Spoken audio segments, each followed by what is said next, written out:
गुजरात के राज्यपाल आचार्य देवव्रत जी, देश के रक्षा मंत्री श्रीमान राजनाथ सिंह जी, गुजरात के लोकप्रिय मुख्यमंत्री श्री भूपेंद्र भाई पटेल, गुजरात सरकार में मंत्री जगदीश भाई, अन्य मंत्रिपरिषद के सारे वरिष्ठ सदस्य, CDS general Ali Chauhan ji, chief of air staff air chief marshal V R. Chaudhari, chief of naval staff admiral R. Hari Kumar, chief of army staff general Manoj Pande, अन्य सभी महानुभाव, विदेशों से आए हुए सभी गणमान्य महानुभाव, देवी और सज्जनों, गुजरात की धरती पर सशक्त, समर्थ और आत्मनिर्भर भारत के इस महोत्सव में आप सभी का हार्दिक स्वागत है।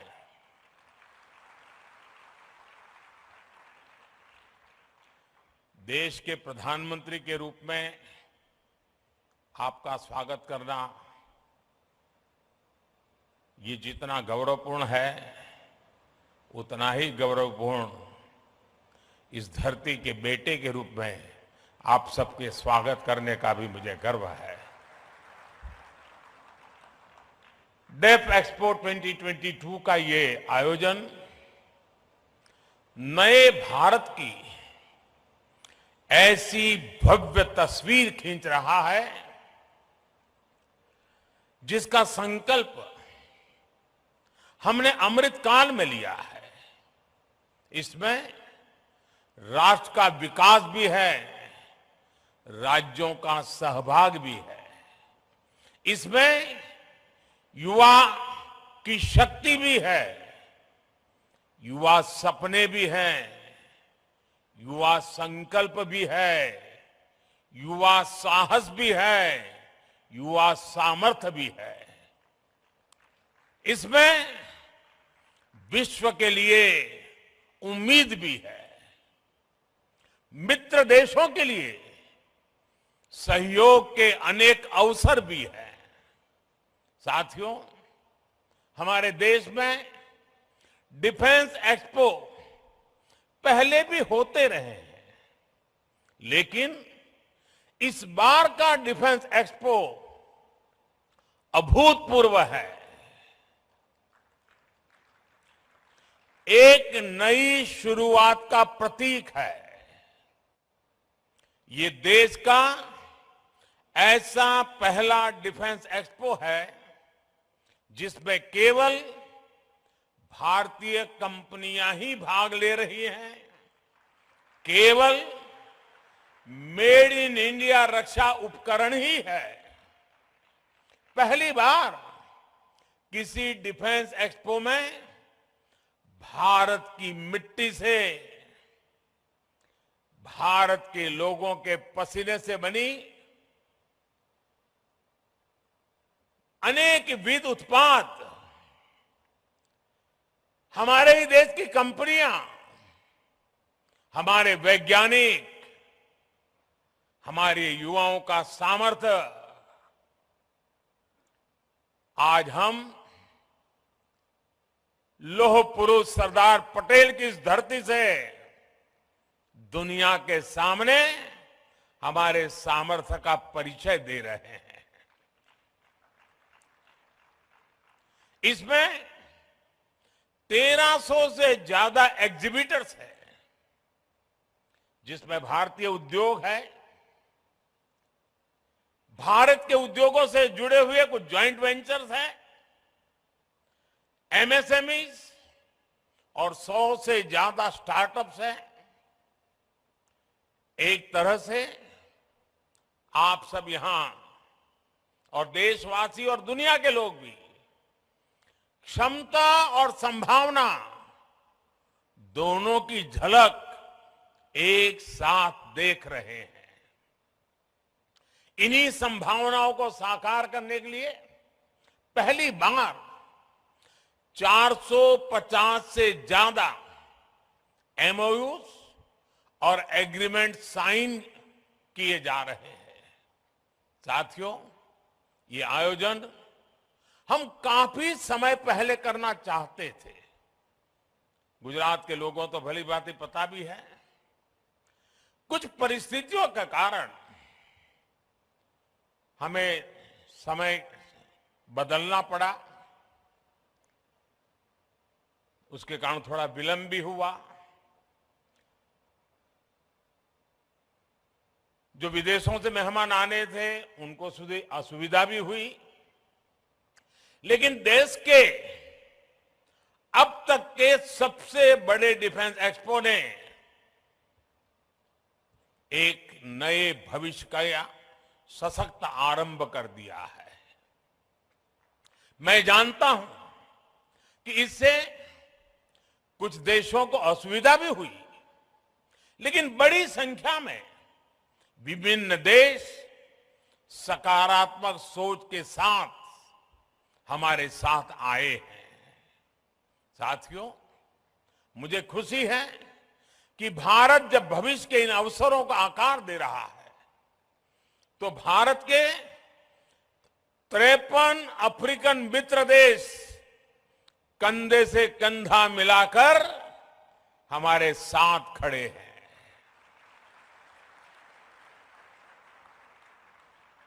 इस अवसर पर दूसरा इंडिया अफ्रीका डिफेंस डायलॉग भी आरंभ होने जा रहा है। भारत और अफ्रीकन देशों के बीच ये मित्रता, ये संबंध उस पुराने विश्वास पर टिके हैं जो समय के साथ और मजबूत हो रहा है, नया आयाम छू रहा है। मैं अफ्रीका से आए अपने साथियों को बताना चाहता हूं कि आज आप गुजरात की जिस धरती पर आए हैं, उसका अफ्रीका के साथ बहुत पुराना और आत्मीय संबंध रहा है। अफ्रीका में जो पहली ट्रेन चली थी, उसके निर्माण कार्य में इसी गुजरात के कच्छ से लोग अफ्रीका गए थे और उन्होंने मुश्किल अवस्था में हमारे कामगारों ने जी जान से काम करके अफ्रीका में आधुनिक रेल, उसकी नींव रखने में बहुत बड़ी भूमिका निभाई थी। इतना ही नहीं, आज अफ्रीका में जाएंगे तो दुकान शब्द कॉमन है। ये दुकान शब्द गुजराती है। रोटी, भाजी, ये अफ्रीका के जनजीवन में जुड़ गए शब्द हैं। महात्मा गांधी जैसे वैश्विक नेता के लिए भी गुजरात अगर उनकी जन्मभूमि थी, तो अफ्रीका उनकी पहली कर्मभूमि थी। अफ्रीका के प्रति आत्मीयता और ये अपनापन आज भी भारत की विदेश नीति के केंद्र में है। कोरोना काल में जब वैक्सीन को लेकर पूरी दुनिया चिंता में थी, तब भारत ने हमारे अफ्रीकन मित्र देशों को प्राथमिकता देते हुए वैक्सीन पहुंचाई। हमने हर जरूरत के समय दवाइयों से लेकर पीस मिशन तक अफ्रीका के साथ कंधे से कंधा मिलाकर चलने का प्रयास किया है। अब रक्षा क्षेत्र में हमारे बीच का सहयोग और समन्वय इन संबंधों को नई ऊंचाई देंगे। साथियों, इस आयोजन का एक महत्वपूर्ण आयाम इंडियन ओशन रीजन प्लस की डिफेंस मिनिस्टर्स कॉन्क्लेव भी है। इसमें हमारे 46 मित्र देश हिस्सा ले रहे हैं। आज अंतर्राष्ट्रीय सुरक्षा से लेकर वैश्विक व्यापार तक मैरीटाइम सिक्योरिटी एक ग्लोबल प्राथमिकता बनकर उभरा है। 2015 में मैंने मॉरिशस में security and growth for all in the region यानी सागर का विजन भी सामने रखा था। जैसा कि मैंने सिंगापुर में सांग्रीला डायलॉग में कहा था, इंडो पैसिफिक रीजन में अफ्रीकी तटों से लेकर अमेरिका का तक भारत का एंगेजमेंट इंक्लूसिव है। आज ग्लोबलाइजेशन के दौर में मर्चेंट नेवी की भूमिका का भी विस्तार हुआ है। दुनिया की भारत से अपेक्षाएं बड़ी हैं और मैं विश्व को विश्वास दिलाना चाहता हूं, आपकी अपेक्षाओं को पूरा करने के लिए भारत हर कोशिश प्रयास करता रहेगा। हम कभी पीछे नहीं हटेंगे। इसलिए ये डिफेंस एक्सपो भारत के प्रति वैश्विक विश्वास का प्रतीक भी है। इतने सारे देशों की उपस्थिति के जरिए विश्व का बहुत बड़ा सामर्थ्य गुजरात की धरती पर जुट रहा है। मैं इस आयोजन में भारत के सभी मित्र राष्ट्रों और उनके प्रतिनिधियों का हृदय से स्वागत करता हूं। मैं इस भव्य आयोजन के लिए गुजरात के लोगों और विशेष रूप से मुख्यमंत्री भूपेंद्र भाई पटेल, उनकी पूरी टीम का अभिनंदन करता हूं।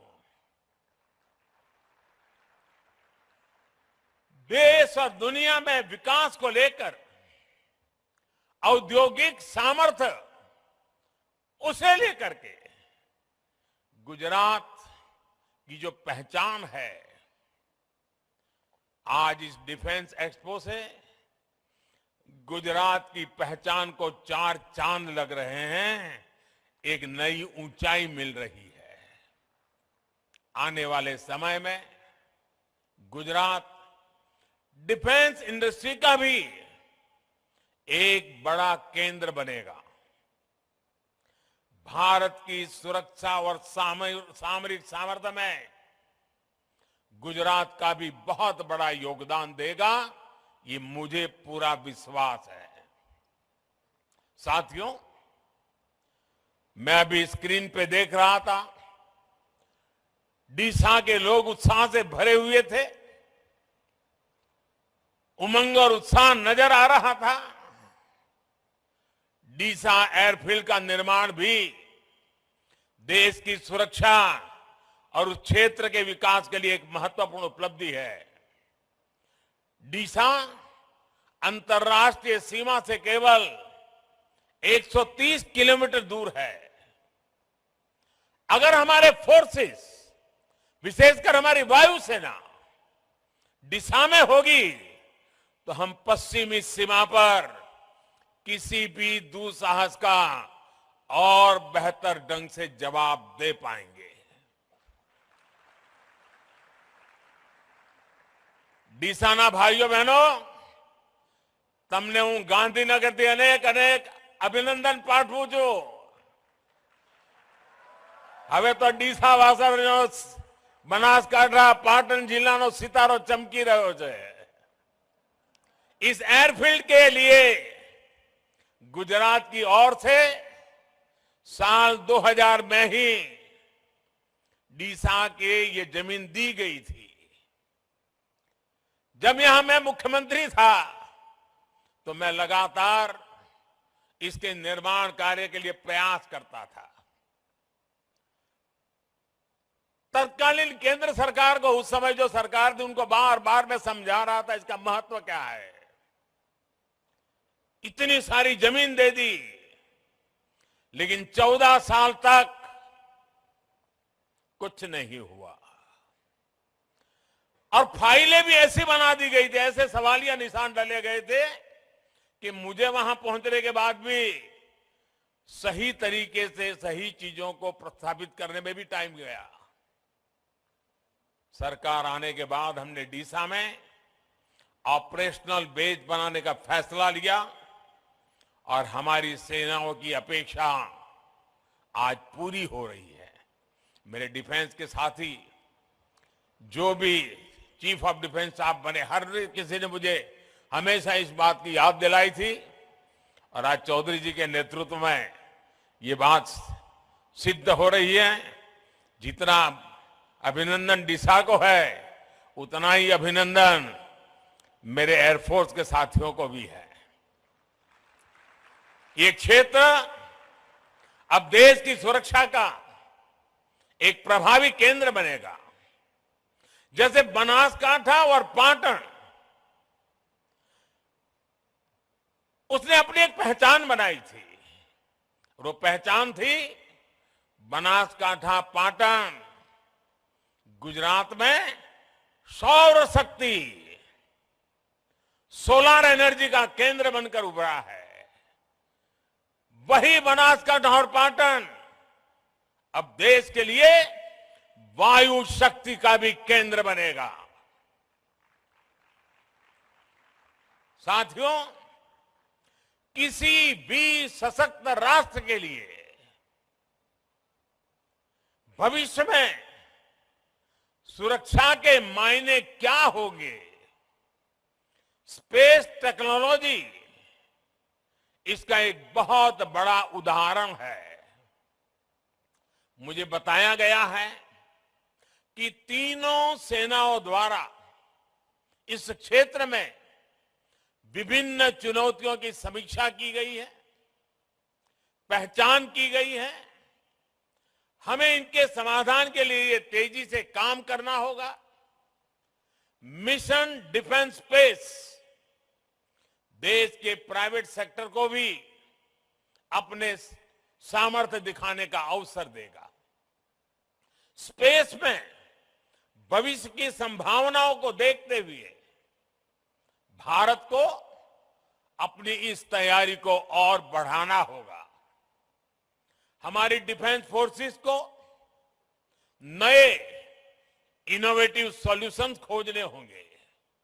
स्पेस में भारत की शक्ति सीमित न रहे और इसका लाभ भी केवल भारत के लोगों तक ही सीमित न हो, ये हमारा मिशन भी है, हमारा विजन भी है। स्पेस टेक्नोलॉजी भारत की उदार सोच वाली स्पेस डिप्लोमेसी की नई परिभाषा को गढ़ रही है, नई संभावनाओं को जन्म दे रही है। इसका लाभ कई अफ्रीकन देशों को, कई अन्य छोटे देशों को हो रहा है। ऐसे 60 से ज्यादा विकासशील देश हैं जिनके साथ भारत अपनी स्पेस साइंस को साझा कर रहा है। साउथ एशिया सैटेलाइट इसका एक प्रभावी उदाहरण है। अगले साल तक आसियान के 10 देशों को भी भारत के सैटेलाइट डेटा तक रियल टाइम एक्सेस मिलेगा। यहां तक कि यूरोप और अमेरिका जैसे विकसित देश भी हमारे सैटेलाइट डेटा का उपयोग कर रहे हैं। इस सब के साथ ही ये एक ऐसा क्षेत्र है जिसमें समुद्री व्यापार से जुड़ी अपार संभावनाएं हैं। इसके जरिए हमारे मछुआरों के लिए बेहतर आय और बेहतर सुरक्षा के लिए रियल टाइम सूचनाएं मिल रही हैं। हम जानते हैं कि स्पेस से जुड़ी इन संभावनाओं को अनंत आकाश जैसे सपने देखने वाले मेरे देश के युवा साकार करेंगे, समय सीमा में साकार करेंगे और अधिक गुणवत्ता के साथ साकार करेंगे। भविष्य को गढ़ने वाले युवा स्पेस टेक्नोलॉजी को नई ऊंचाई तक ले जाएंगे। इसलिए ये विषय डिफेंस एक्सपो की एक महत्वपूर्ण प्राथमिकता है। गुजरात की इस धरती से डॉक्टर विक्रम साराभाई जैसे वैज्ञानिक की प्रेरणा और गौरव भी जुड़ा हुआ है। वो प्रेरणा हमारे संकल्पों को नई ऊर्जा देगी। और साथियों, आज बात जब डिफेंस सेक्टर की बात होती है, फ्यूचर वॉरफेयर की बात होती है, तो इसकी कमान एक तरह से युवाओं के हाथ में है। इसमें भारत के युवाओं को उनके इनोवेशन और रिसर्च की भूमिका बहुत बड़ी है। इसलिए ये डिफेंस एक्सपो भारत के युवाओं के लिए उनके फ्यूचर की विंडो की तरह है। साथियों, रक्षा क्षेत्र में भारत इंटेंट, इनोवेशन और इम्प्लीमेंटेशन के मंत्र पर आगे बढ़ रहा है। आज से 8 साल पहले तक भारत की पहचान दुनिया के सबसे बड़े डिफेंस इंपोर्टर के रूप में होती थी। हम दुनिया भर से माल खरीदते थे, लाते थे, पैसे देते रहते थे। लेकिन न्यू इंडिया ने इंटेंट दिखाया, इच्छा शक्ति दिखाई और मेक इन इंडिया आज रक्षा क्षेत्र की सक्सेस स्टोरी बन रहा है। पिछले 5 वर्षों में हमारा रक्षा निर्यात, हमारा डिफेंस एक्सपोर्ट 8 गुना बढ़ा है। दोस्तों, हम दुनिया के 75 से ज्यादा देशों को रक्षा सामग्री और उपकरण एक्सपोर्ट कर रहे हैं, निर्यात कर रहे हैं। 2021-22 में भारत का डिफेंस एक्सपोर्ट $1.59 बिलियन यानी करीब 13,000 करोड़ रुपए हो चुका है। और आने वाले समय में हमने इसे $5 बिलियन यानी 40,000 करोड़ रुपए तक पहुंचाने का लक्ष्य रखा है। ये निर्यात, एक्सपोर्ट केवल कुछ उपकरणों तक सीमित नहीं है, केवल कुछ देशों तक सीमित नहीं है। भारतीय रक्षा कंपनियां आज ग्लोबल सप्लाई चेन का महत्वपूर्ण हिस्सा बन रही है। हम ग्लोबल स्टैंडर्ड के स्टेट ऑफ आर्ट उपकरणों की सप्लाई कर रहे हैं।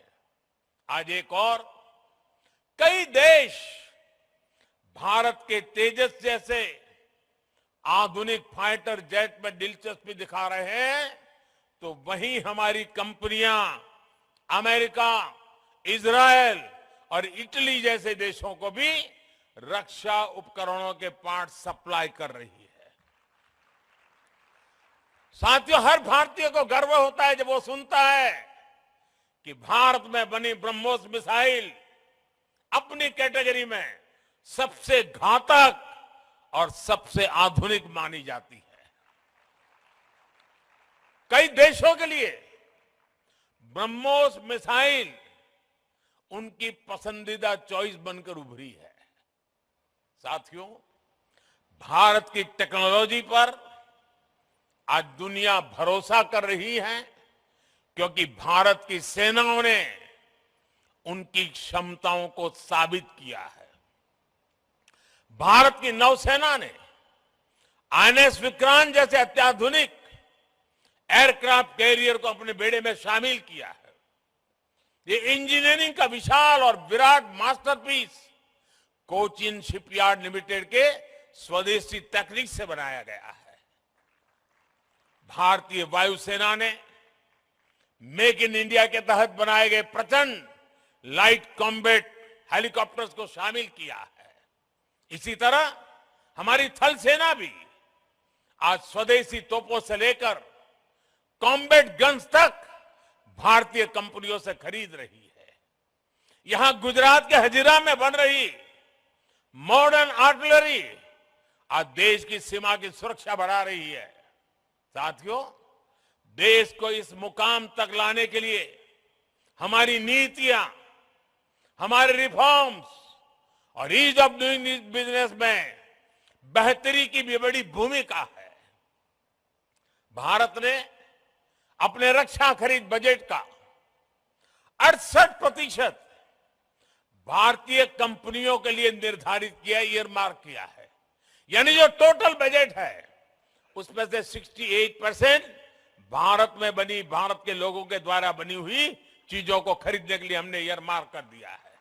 ये बहुत बड़ा निर्णय है और ये निर्णय इसलिए हुआ है कि भारत की सेना को जो प्रगतिशील नेतृत्व मिला है उस सेना में बैठे हुए लोगों के हौसले के कारण ये निर्णय हो पा रहा है। ये राजनीति इच्छा शक्ति से होने वाले निर्णय नहीं है, ये निर्णय सैन्य की इच्छा शक्ति से होता है। और आज मुझे गर्व है कि मेरे पास ऐसे जवान हैं, मेरे सेना के ऐसे अफसर हैं कि ऐसे महत्वपूर्ण निर्णयों को वो आगे बढ़ा रहे हैं।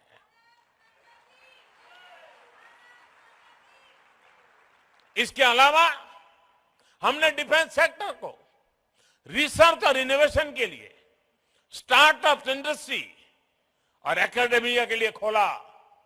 25% रिसर्च बजट हमने बाहर जो एकेडमिया है, नई पीढ़ी है, उनके हाथ में सुपुर्द करने का साहसपूर्ण निर्णय किया है। और मेरा भरोसा मेरे देश की युवा पीढ़ी में है। अगर भारत सरकार उनको 100 रुपया देगी, मुझे पक्का विश्वास है वो देश को 10,000 रुपया लौटा करके दे देंगे। ये मेरे देश की युवा पीढ़ी में था। मुझे खुशी है कि सरकार के प्रयासों के साथ ही हमारी सेनाओं ने भी आगे आकर ये तय किया है कि देश की रक्षा के लिए ज्यादा से ज्यादा साजो सामान वो देश के भीतर जो बना है उसी को खरीदेंगे। सेनाओं ने मिलकर कई उपकरणों की 2 लिस्ट भी तय की है। उन्होंने एक लिस्ट वो बनाई है जो सिर्फ देश में बनी हुई चीजों को खरीदा जाएगा, और कुछ लिस्ट ऐसी है कि जो अनिवार्य होगा तो बाहर से ली जाएगी।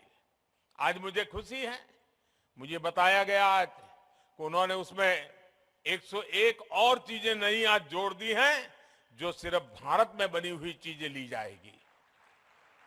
ये निर्णय आत्मनिर्भर भारत के सामर्थ्य को भी दिखाते हैं और देश के जवानों का अपने देश के सैन्य साजो सामान को लेकर बढ़ रहे भरोसा का प्रतीक भी है।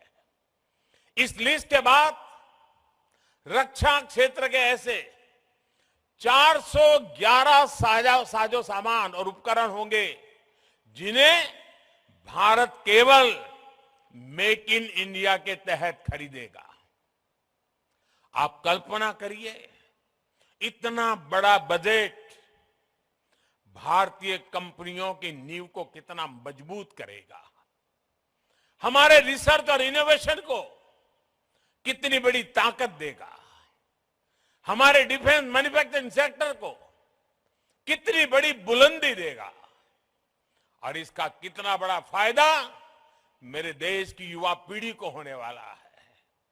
साथियों, इस चर्चा के बीच मैं एक और विषय जरूर कहना चाहता हूं,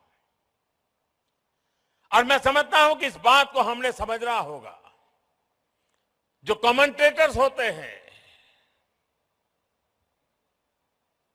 वो भी कभी कभी इन चीजों में फंस जाते हैं, लेकिन मैं कहना जरूर चाहूंगा, हमारा बहुत जीवन का अनुभव है।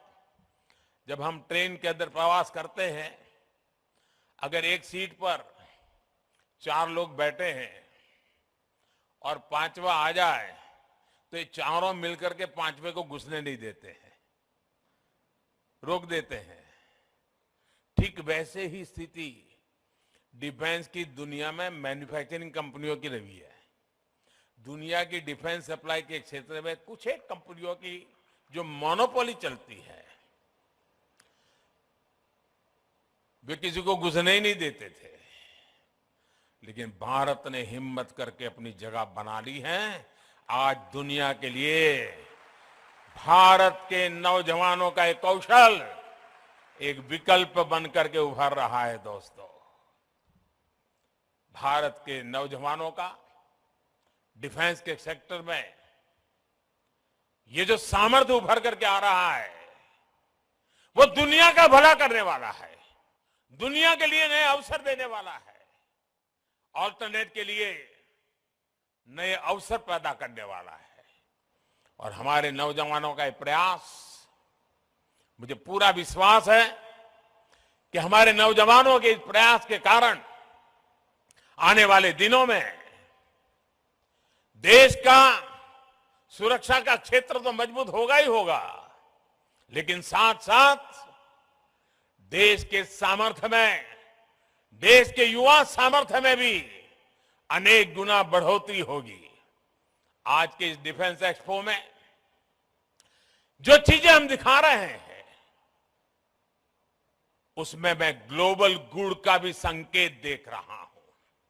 इसका बड़ा लाभ दुनिया के छोटे देशों को होगा जो संसाधनों की कमी के कारण अपनी सुरक्षा में पीछे छूट जाते हैं। साथियों, भारत डिफेंस सेक्टर को अवसरों के अनंत आकाश के रूप में देखता है, सकारात्मक संभावनाओं के रूप में देखता है। आज हमारे यहां यूपी और तमिलनाडु में 2 डिफेंस कॉरिडोर तेज गति से विकास की दिशा में आगे बढ़ रहे हैं। दुनिया की बड़ी बड़ी कंपनियां भारत में इन्वेस्ट करने के लिए आ रही है। इस इन्वेस्टमेंट के पीछे सप्लाई चेन का एक बड़ा नेटवर्क विकसित हो रहा है। इन बड़ी कंपनियों को हमारी एमएसएमईज, हमारे लघु उद्योग की भी ताकत जुड़ जाती है। हमारे लघु उद्योगों को भी इसके कारण ताकत मिल जाती है और सहयोग करेगी। और मुझे विश्वास है हमारे इन छोटे छोटे उद्योगों के हाथ में भी पूंजी पहुंचने वाली है। इस क्षेत्र में लाखों करोड़ के निवेश से युवाओं के लिए उन क्षेत्रों में रोजगार के बड़े अवसर पैदा होने वाले हैं और एक नए विकास की ऊंचाई को प्राप्त करने की संभावना हो जाती है। मैं गुजरात डिफेंस एक्सपो में मौजूद सभी कंपनियों से भी आह्वान करना चाहता हूं, आप इन अवसरों को भविष्य के भारत को केंद्र में रख करके आकार दीजिए। आप मौका जाने मत दीजिए, आप इनोवेट करिए, दुनिया में बेस्ट बनाने का संकल्प लीजिए और सशक्त विकसित भारत के सपने को आकार दीजिए। और मैं नौजवानों को, रिसर्चर्स को, इनोवेटर्स को विश्वास देता हूं, मैं आपके साथ हूं। आपके उज्जवल भविष्य के लिए मैं मेरी आज आपके लिए खपाने के लिए तैयार हूं। साथियों, देश बहुत तेजी से बदल रहा है, आप भी अनुभव करते होंगे। यही देश कोई जमाना था जब कबूतर छोड़ा करता था, आज चीता छोड़ने की ताकत रखता है।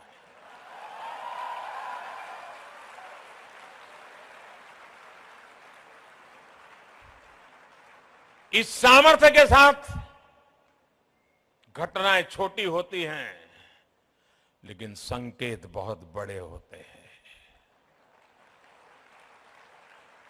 शब्द सरल होते हैं लेकिन सामर्थ्य अपरंपार होता है। और आज भारत की युवा शक्ति, भारत का सामर्थ्य विश्व के लिए आशा का केंद्र बन रहा है। और आज का ये डिफेंस एक्सपो उसी का एक रूप लेकर के आपके सामने प्रस्तुत है।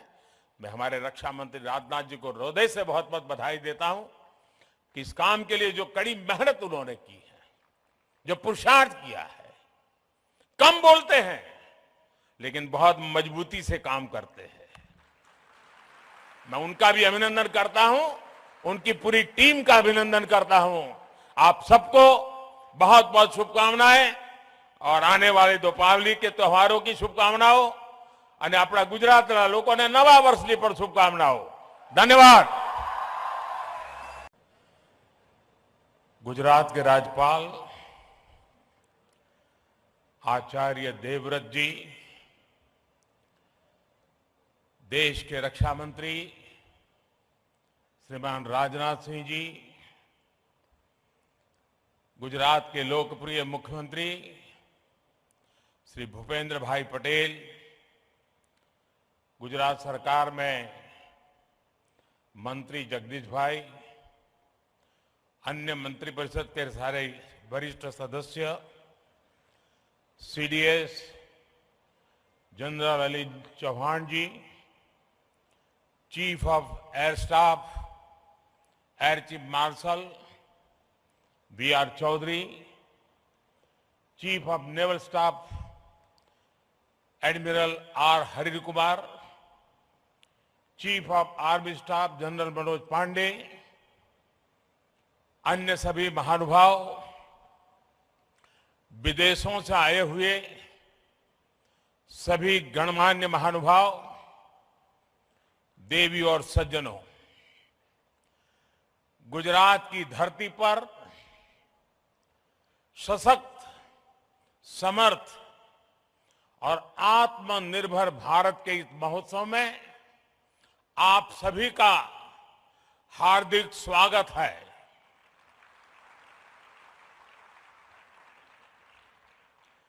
देश के प्रधानमंत्री के रूप में आपका स्वागत करना ये जितना गौरवपूर्ण है, उतना ही गौरवपूर्ण इस धरती के बेटे के रूप में आप सबके स्वागत करने का भी मुझे गर्व है। डेफ एक्सपो 2022 का ये आयोजन नए भारत की ऐसी भव्य तस्वीर खींच रहा है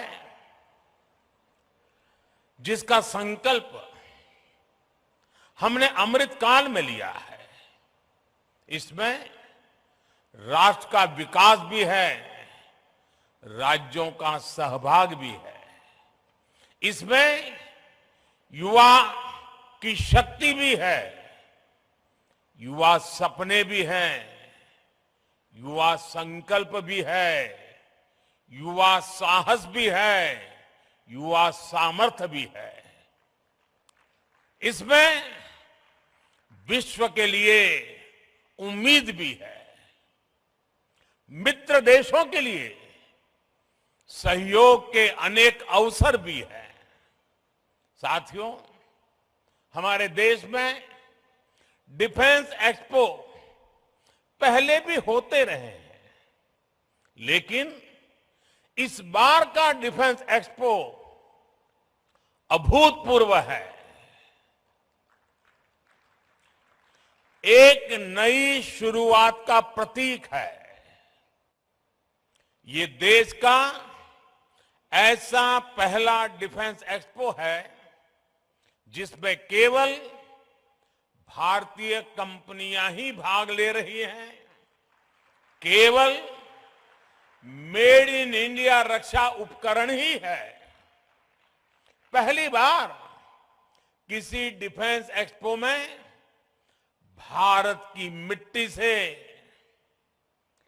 भारत के लोगों के पसीने से बनी अनेक विध उत्पाद,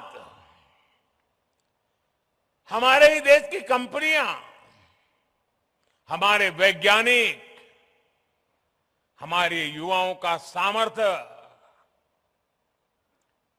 आज हम लौह पुरुष सरदार पटेल की इस धरती से दुनिया के सामने हमारे सामर्थ्य का परिचय दे रहे हैं।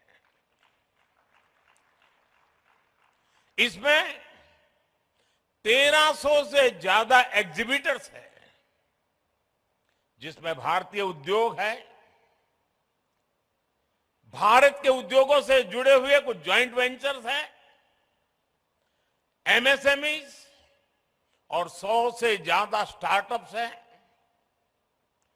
एक तरह से आप सब यहां और देशवासी और दुनिया के लोग भी क्षमता और संभावना दोनों की झलक एक साथ देख रहे हैं। इन्हीं संभावनाओं को साकार करने के लिए पहली बार 450 से ज्यादा एमओयूज और एग्रीमेंट साइन किए जा रहे हैं। साथियों, ये आयोजन हम काफी समय पहले करना चाहते थे।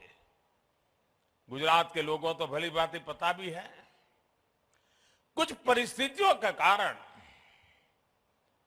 हमें समय बदलना पड़ा, उसके कारण थोड़ा विलंब भी हुआ। जो विदेशों से मेहमान आने थे उनको असुविधा भी हुई, लेकिन देश के अब तक के सबसे बड़े डिफेंस एक्सपो ने एक नए भविष्य का सशक्त आरंभ कर दिया है। मैं जानता हूं कि इससे कुछ देशों को असुविधा भी हुई, लेकिन बड़ी संख्या में विभिन्न देश सकारात्मक सोच के साथ हमारे साथ आए हैं। साथियों, मुझे खुशी है कि भारत जब भविष्य के इन अवसरों को आकार दे रहा है, तो भारत के 53 अफ्रीकन मित्र देश कंधे से कंधा मिलाकर हमारे साथ खड़े हैं।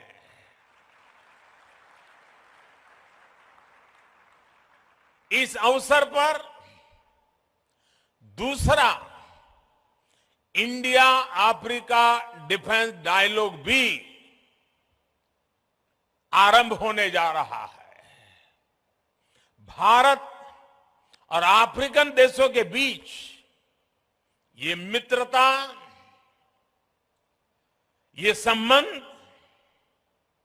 उस पुराने विश्वास पर टिके हैं जो समय के साथ और मजबूत हो रहा है, नया आयाम छू रहा है। मैं अफ्रीका से आए अपने साथियों को बताना चाहता हूं कि आज आप गुजरात की जिस धरती पर आए हैं, उसका अफ्रीका के साथ बहुत पुराना और आत्मीय संबंध रहा है। अफ्रीका में जो पहली ट्रेन चली थी, उसके निर्माण कार्य में इसी गुजरात के कच्छ से लोग अफ्रीका गए थे और उन्होंने मुश्किल अवस्था में हमारे कामगारों ने जी जान से काम करके अफ्रीका में आधुनिक रेल, उसकी नींव रखने में बहुत बड़ी भूमिका निभाई थी। इतना ही नहीं, आज अफ्रीका में जाएंगे तो दुकान शब्द कॉमन है। ये दुकान शब्द गुजराती है। रोटी, भाजी, ये अफ्रीका के जनजीवन में जुड़ गए शब्द हैं। महात्मा गांधी जैसे वैश्विक नेता के लिए भी गुजरात अगर उनकी जन्मभूमि थी, तो अफ्रीका उनकी पहली कर्मभूमि थी। अफ्रीका के प्रति आत्मीयता और ये अपनापन आज भी भारत की विदेश नीति के केंद्र में है। कोरोना काल में जब वैक्सीन को लेकर पूरी दुनिया चिंता में थी, तब भारत ने हमारे अफ्रीकन मित्र देशों को प्राथमिकता देते हुए वैक्सीन पहुंचाई। हमने हर जरूरत के समय दवाइयों से लेकर पीस मिशन तक अफ्रीका के साथ कंधे से कंधा मिलाकर चलने का प्रयास किया है। अब रक्षा क्षेत्र में हमारे बीच का सहयोग और समन्वय इन संबंधों को नई ऊंचाई देंगे। साथियों, इस आयोजन का एक महत्वपूर्ण आयाम इंडियन ओशन रीजन प्लस की डिफेंस मिनिस्टर्स कॉन्क्लेव भी है। इसमें हमारे 46 मित्र देश हिस्सा ले रहे हैं। आज अंतर्राष्ट्रीय सुरक्षा से लेकर वैश्विक व्यापार तक मैरीटाइम सिक्योरिटी एक ग्लोबल प्राथमिकता बनकर उभरा है। 2015 में मैंने मॉरिशस में security and growth for all in the region यानी सागर का विजन भी सामने रखा था। जैसा कि मैंने सिंगापुर में सांग्रीला डायलॉग में कहा था, इंडो पैसिफिक रीजन में अफ्रीकी तटों से लेकर अमेरिका का तक भारत का एंगेजमेंट इंक्लूसिव है। आज ग्लोबलाइजेशन के दौर में मर्चेंट नेवी की भूमिका का भी विस्तार हुआ है। दुनिया की भारत से अपेक्षाएं बढ़ी हैं और मैं विश्व को विश्वास दिलाना चाहता हूं, आपकी अपेक्षाओं को पूरा करने के लिए भारत हर कोशिश प्रयास करता रहेगा। हम कभी पीछे नहीं हटेंगे। इसलिए ये डिफेंस एक्सपो भारत के प्रति वैश्विक विश्वास का प्रतीक भी है। इतने सारे देशों की उपस्थिति के जरिए विश्व का बहुत बड़ा सामर्थ्य गुजरात की धरती पर जुट रहा है।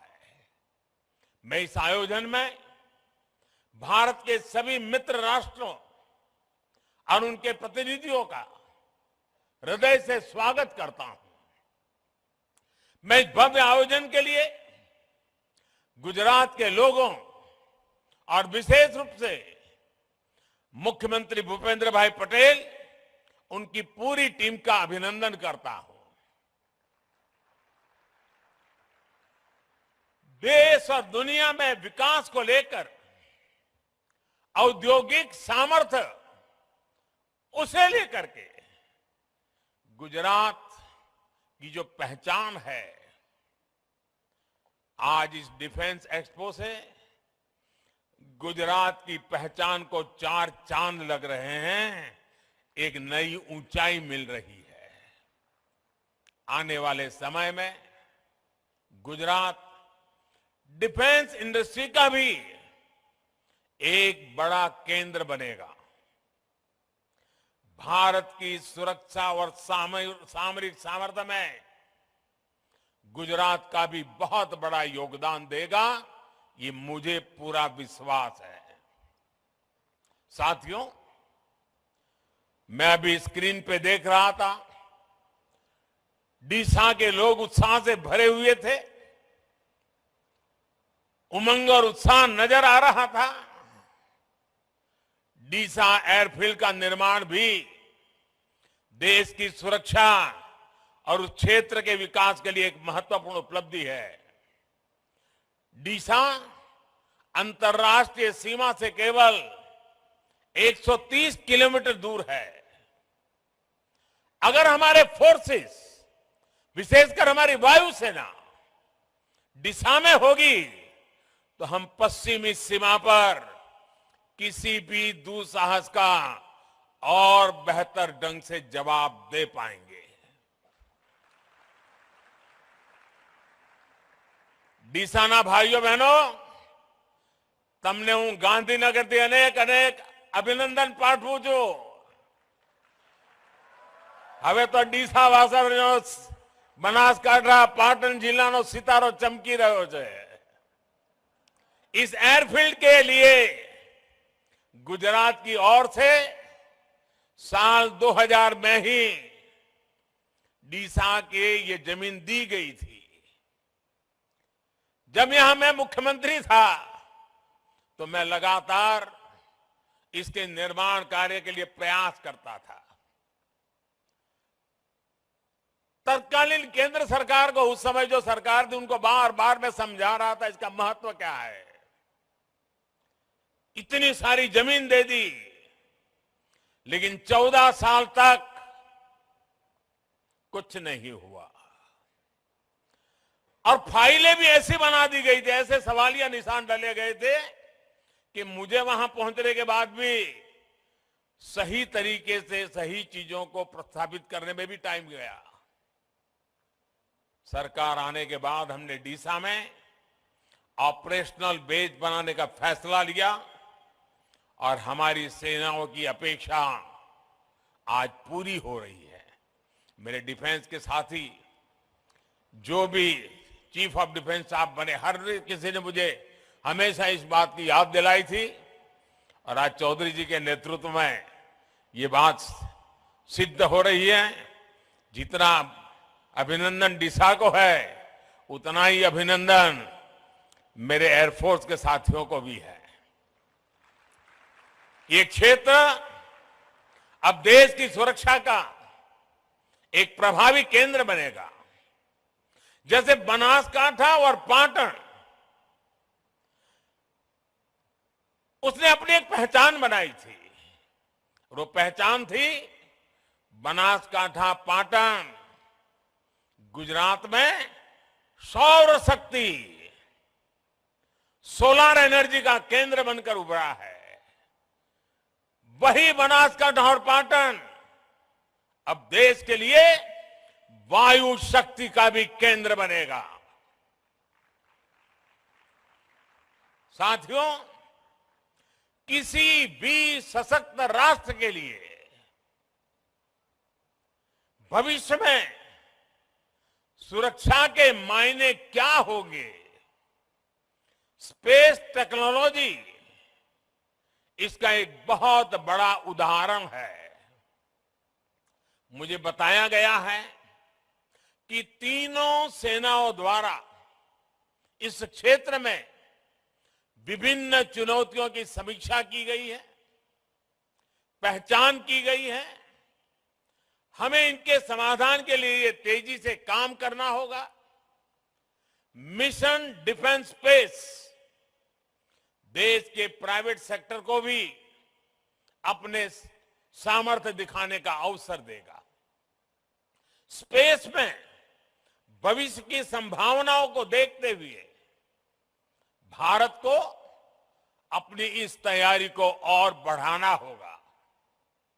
हमारी डिफेंस फोर्सेस को नए इनोवेटिव सॉल्यूशंस खोजने होंगे। स्पेस में भारत की शक्ति सीमित न रहे और इसका लाभ भी केवल भारत के लोगों तक ही सीमित न हो, ये हमारा मिशन भी है, हमारा विजन भी है।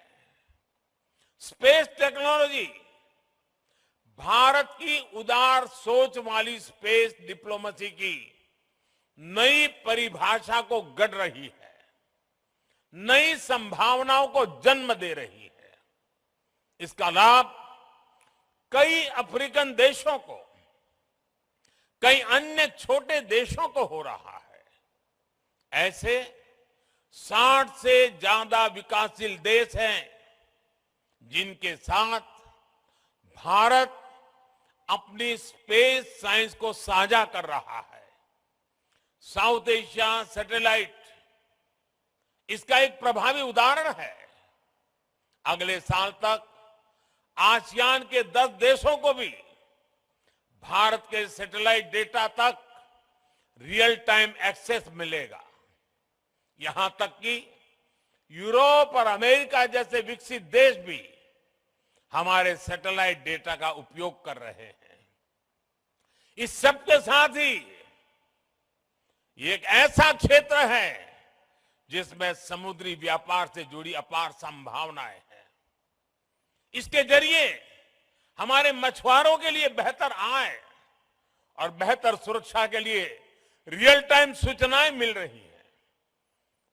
हम जानते हैं कि स्पेस से जुड़ी इन संभावनाओं को अनंत आकाश जैसे सपने देखने वाले मेरे देश के युवा साकार करेंगे, समय सीमा में साकार करेंगे और अधिक गुणवत्ता के साथ साकार करेंगे। भविष्य को गढ़ने वाले युवा स्पेस टेक्नोलॉजी को नई ऊंचाई तक ले जाएंगे। इसलिए ये विषय डिफेंस एक्सपो की एक महत्वपूर्ण प्राथमिकता है। गुजरात की इस धरती से डॉक्टर विक्रम साराभाई जैसे वैज्ञानिक की प्रेरणा और गौरव भी जुड़ा हुआ है। वो प्रेरणा हमारे संकल्पों को नई ऊर्जा देगी। और साथियों, आज बात जब डिफेंस सेक्टर की बात होती है, फ्यूचर वॉरफेयर की बात होती है, तो इसकी कमान एक तरह से युवाओं के हाथ में है। इसमें भारत के युवाओं को उनके इनोवेशन और रिसर्च की भूमिका बहुत बड़ी है। इसलिए ये डिफेंस एक्सपो भारत के युवाओं के लिए उनके फ्यूचर की विंडो की तरह है। साथियों, रक्षा क्षेत्र में भारत इंटेंट, इनोवेशन और इम्प्लीमेंटेशन के मंत्र पर आगे बढ़ रहा है। आज से 8 साल पहले तक भारत की पहचान दुनिया के सबसे बड़े डिफेंस इंपोर्टर के रूप में होती थी। हम दुनिया भर से माल खरीदते थे, लाते थे, पैसे देते रहते थे। लेकिन न्यू इंडिया ने इंटेंट दिखाया, इच्छा शक्ति दिखाई और मेक इन इंडिया आज रक्षा क्षेत्र की सक्सेस स्टोरी बन रहा है। पिछले 5 वर्षों में हमारा रक्षा निर्यात, हमारा डिफेंस एक्सपोर्ट 8 गुना बढ़ा है। दोस्तों, हम दुनिया के 75 से ज्यादा देशों को रक्षा सामग्री और उपकरण एक्सपोर्ट कर रहे हैं, निर्यात कर रहे हैं।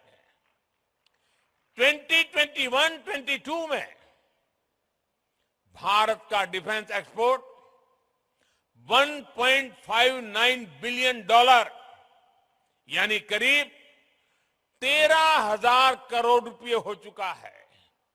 और आने वाले समय में हमने इसे $5 बिलियन यानी 40,000 करोड़ रुपए तक पहुंचाने का लक्ष्य रखा है।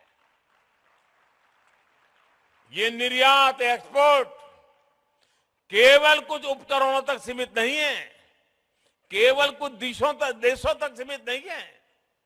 भारतीय रक्षा कंपनियां आज ग्लोबल सप्लाई चेन का महत्वपूर्ण हिस्सा बन रही है। हम ग्लोबल स्टैंडर्ड के स्टेट ऑफ आर्ट उपकरणों की सप्लाई कर रहे हैं। आज एक और कई देश भारत के तेजस जैसे आधुनिक फाइटर जेट में दिलचस्पी दिखा रहे हैं, तो वहीं हमारी कंपनियां अमेरिका, इजरायल और इटली जैसे देशों को भी रक्षा उपकरणों के पार्ट सप्लाई कर रही है। साथियों, हर भारतीय को गर्व होता है जब वो सुनता है कि भारत में बनी ब्रह्मोस मिसाइल अपनी कैटेगरी में सबसे घातक और सबसे आधुनिक मानी जाती है। कई देशों के लिए ब्रह्मोस मिसाइल उनकी पसंदीदा चॉइस बनकर उभरी है। साथियों, भारत की टेक्नोलॉजी पर आज दुनिया भरोसा कर रही है, क्योंकि भारत की सेनाओं ने उनकी क्षमताओं को साबित किया है। भारत की नौसेना ने आईएनएस विक्रांत जैसे अत्याधुनिक एयरक्राफ्ट कैरियर को अपने बेड़े में शामिल किया है। ये इंजीनियरिंग का विशाल और Virat masterpiece Cochin shipyard limited के स्वदेशी तकनीक से बनाया गया है। भारतीय वायुसेना ने मेक इन इंडिया के तहत बनाए गए प्रचंड लाइट कॉम्बैट हेलीकॉप्टर्स को शामिल किया है। इसी तरह हमारी थल सेना भी आज स्वदेशी तोपों से लेकर कॉम्बैट गन्स तक भारतीय कंपनियों से खरीद रही है। यहां गुजरात के हजीरा में बन रही मॉडर्न आर्टिलरी आज देश की सीमा की सुरक्षा बढ़ा रही है। साथियों, देश को इस मुकाम तक लाने के लिए हमारी नीतियां, हमारे रिफॉर्म्स और ईज ऑफ डूइंग बिजनेस में बेहतरी की भी बड़ी भूमिका है। भारत ने अपने रक्षा खरीद बजट का 68% भारतीय कंपनियों के लिए निर्धारित किया, ईयरमार्क किया है। यानी जो टोटल बजट है उसमें से 68% भारत में बनी, भारत के लोगों के द्वारा बनी हुई चीजों को खरीदने के लिए हमने ईयरमार्क कर दिया है। ये बहुत बड़ा निर्णय है और ये निर्णय इसलिए हुआ है कि भारत की सेना को जो प्रगतिशील नेतृत्व मिला है, उस सेना में बैठे हुए लोगों के हौसले के कारण ये निर्णय हो पा रहा है। ये राजनीति इच्छा शक्ति से होने वाले निर्णय नहीं है, ये निर्णय सैन्य की इच्छा शक्ति से होता है। और आज मुझे गर्व है कि मेरे पास ऐसे जवान हैं, मेरे सेना के ऐसे अफसर हैं कि ऐसे महत्वपूर्ण निर्णयों को वो आगे बढ़ा रहे हैं।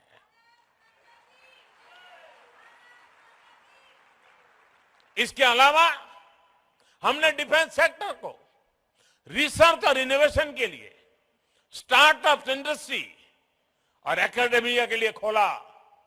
25% रिसर्च बजट हमने बाहर जो एकेडमिया है, नई पीढ़ी है, उनके हाथ में सुपुर्द करने का साहसपूर्ण निर्णय किया है। और मेरा भरोसा मेरे देश की युवा पीढ़ी में है। अगर भारत सरकार उनको 100 रुपया देगी, मुझे पक्का विश्वास है वो देश को 10,000 रुपया लौटा करके दे देंगे। ये मेरे देश की युवा पीढ़ी में था। मुझे खुशी है कि सरकार के प्रयासों के साथ ही हमारी सेनाओं ने भी आगे आकर ये तय किया है कि देश की रक्षा के लिए ज्यादा से ज्यादा साजो सामान वो देश के भीतर जो बना है उसी को खरीदेंगे। सेनाओं ने मिलकर कई उपकरणों की 2 लिस्ट भी तय की है। उन्होंने एक लिस्ट वो बनाई है जो सिर्फ देश में बनी हुई चीजों को खरीदा जाएगा, और कुछ लिस्ट ऐसी है कि जो अनिवार्य होगा तो बाहर से ली जाएगी। आज मुझे खुशी है, मुझे बताया गया आज कि उन्होंने उसमें 101 और चीजें नई आज जोड़ दी हैं जो सिर्फ भारत में बनी हुई चीजें ली जाएगी। ये निर्णय आत्मनिर्भर भारत के सामर्थ्य को भी दिखाते हैं और देश के जवानों का अपने देश के सैन्य साजो सामान को लेकर बढ़ रहे भरोसा का प्रतीक भी है। इस लिस्ट के बाद रक्षा क्षेत्र के ऐसे 411 साजो सामान और उपकरण होंगे जिन्हें भारत केवल मेक इन इंडिया के तहत खरीदेगा। आप कल्पना करिए, इतना बड़ा बजट भारतीय कंपनियों की नींव को कितना मजबूत करेगा, हमारे रिसर्च और इनोवेशन को कितनी बड़ी ताकत देगा, हमारे डिफेंस मैन्युफैक्चरिंग सेक्टर को कितनी बड़ी बुलंदी देगा, और इसका कितना बड़ा फायदा मेरे देश की युवा पीढ़ी को होने वाला है। साथियों, इस चर्चा के बीच मैं एक और विषय जरूर कहना चाहता हूं, और मैं समझता हूं कि इस बात को हमने समझना होगा। जो कमेंटेटर्स होते हैं वो भी कभी कभी इन चीजों में फंस जाते हैं, लेकिन मैं कहना जरूर चाहूंगा, हमारा बहुत जीवन का अनुभव है।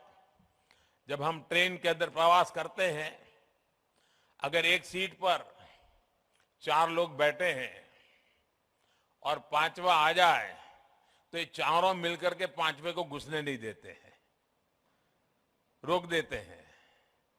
ठीक वैसे ही स्थिति डिफेंस की दुनिया में मैन्युफैक्चरिंग कंपनियों की रही है।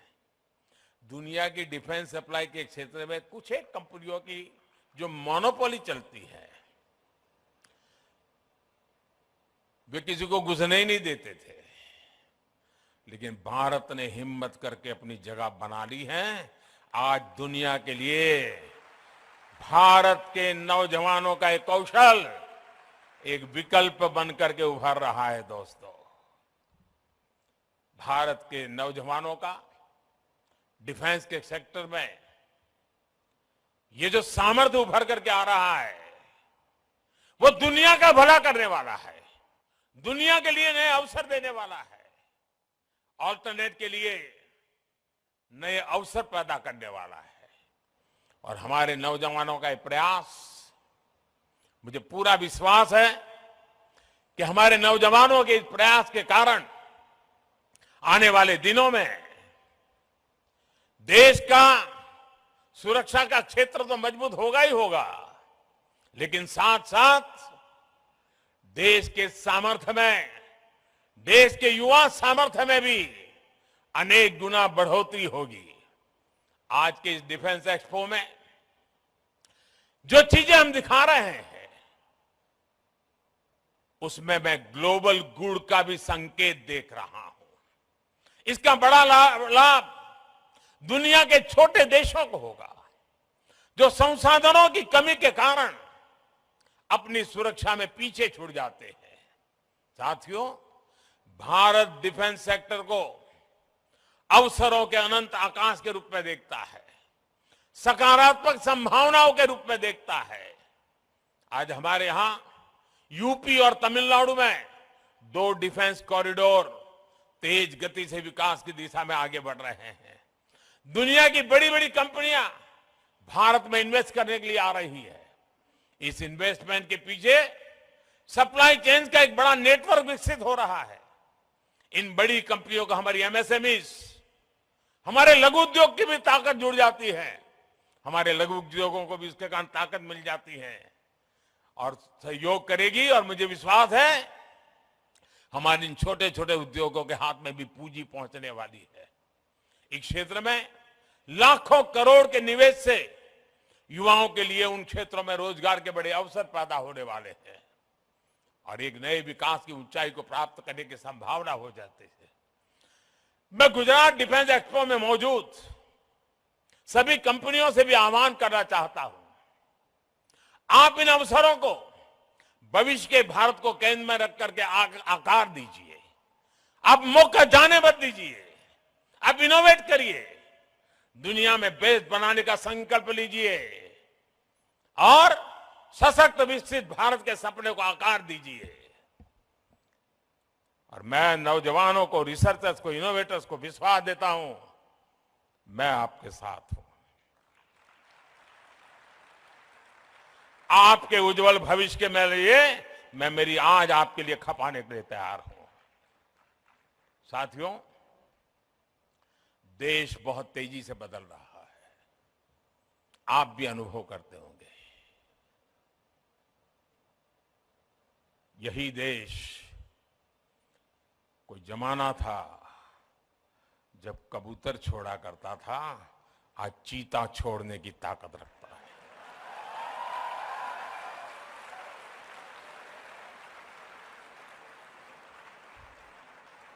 इस सामर्थ्य के साथ घटनाएं छोटी होती हैं, लेकिन संकेत बहुत बड़े होते हैं।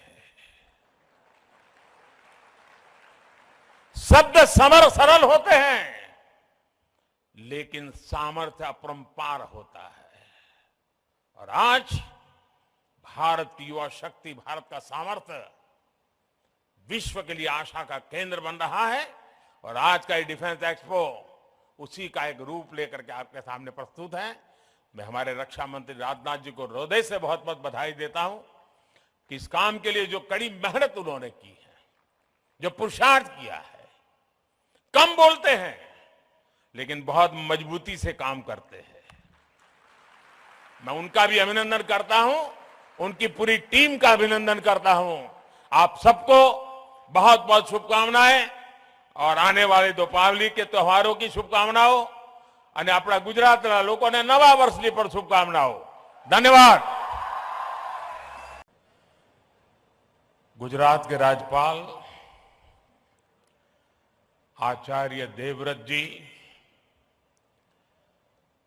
देश के रक्षा मंत्री श्रीमान राजनाथ सिंह जी, गुजरात के लोकप्रिय मुख्यमंत्री श्री भूपेंद्र भाई पटेल, गुजरात सरकार में मंत्री जगदीश भाई, अन्य मंत्रिपरिषद के सारे वरिष्ठ सदस्य, CDS general Ali Chauhan ji, chief of air staff air chief marshal V R Chaudhari, chief of naval staff admiral R Hari Kumar, chief of army staff general Manoj Pande, अन्य सभी महानुभाव, विदेशों से आए हुए सभी गणमान्य महानुभाव, देवी और सज्जनों, गुजरात की धरती पर सशक्त, समर्थ और आत्मनिर्भर भारत के इस महोत्सव में आप सभी का हार्दिक स्वागत है।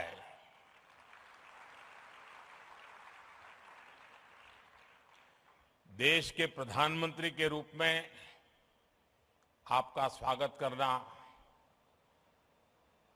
ये जितना गौरवपूर्ण है, उतना ही गौरवपूर्ण इस धरती के बेटे के रूप में आप सबके स्वागत करने का भी मुझे गर्व है। डेफ एक्सपो 2022 का ये आयोजन नए भारत की ऐसी भव्य तस्वीर खींच रहा है जिसका संकल्प हमने अमृतकाल में लिया है। इसमें राष्ट्र का विकास भी है, राज्यों का सहभाग भी है। इसमें युवा की शक्ति भी है, युवा सपने भी हैं, युवा संकल्प भी है, युवा साहस भी है, युवा सामर्थ्य भी है। इसमें विश्व के लिए उम्मीद भी है, मित्र देशों के लिए सहयोग के अनेक अवसर भी हैं। साथियों, हमारे देश में डिफेंस एक्सपो पहले भी होते रहे हैं, लेकिन इस बार का डिफेंस एक्सपो अभूतपूर्व है। एक नई शुरुआत का प्रतीक है। ये देश का ऐसा पहला डिफेंस एक्सपो है जिसमें केवल भारतीय कंपनियां ही भाग ले रही हैं। केवल मेड इन इंडिया रक्षा उपकरण ही है। पहली बार किसी डिफेंस एक्सपो में भारत की मिट्टी से, भारत के लोगों के पसीने से बनी अनेक विध उत्पाद, हमारे ही देश की कंपनियां, हमारे वैज्ञानिक, हमारे युवाओं का सामर्थ्य आज हम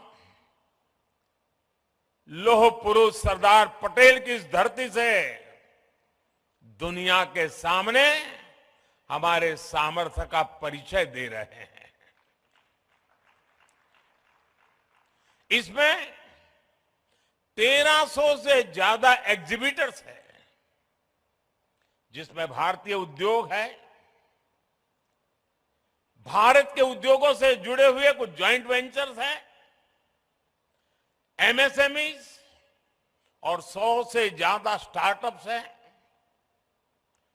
एक तरह से आप सब यहां और देशवासी और दुनिया के लोग भी क्षमता और संभावना दोनों की झलक एक साथ देख रहे हैं। इन्हीं संभावनाओं को साकार करने के लिए पहली बार 450 से ज्यादा एमओयूज और एग्रीमेंट साइन किए जा रहे हैं। साथियों, ये आयोजन हम काफी समय पहले करना चाहते थे। गुजरात के लोगों तो भली भांति पता भी है, कुछ परिस्थितियों के कारण हमें समय बदलना पड़ा, उसके कारण थोड़ा विलंब भी हुआ।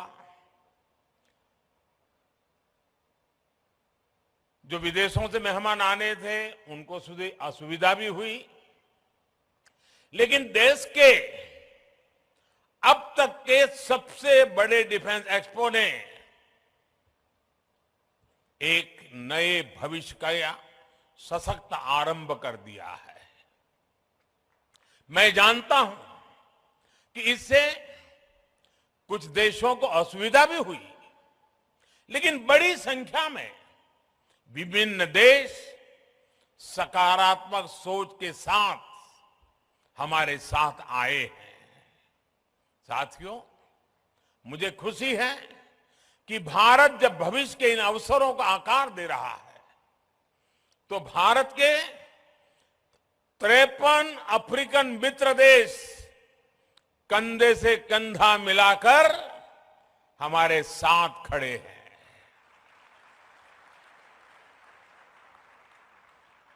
इस अवसर पर दूसरा इंडिया अफ्रीका डिफेंस डायलॉग भी आरंभ होने जा रहा है। भारत और अफ्रीकन देशों के बीच ये मित्रता, ये संबंध उस पुराने विश्वास पर टिके हैं जो समय के साथ और मजबूत हो रहा है, नया आयाम छू रहा है। मैं अफ्रीका से आए अपने साथियों को बताना चाहता हूं कि आज आप गुजरात की जिस धरती पर आए हैं, उसका अफ्रीका के साथ बहुत पुराना और आत्मीय संबंध रहा है।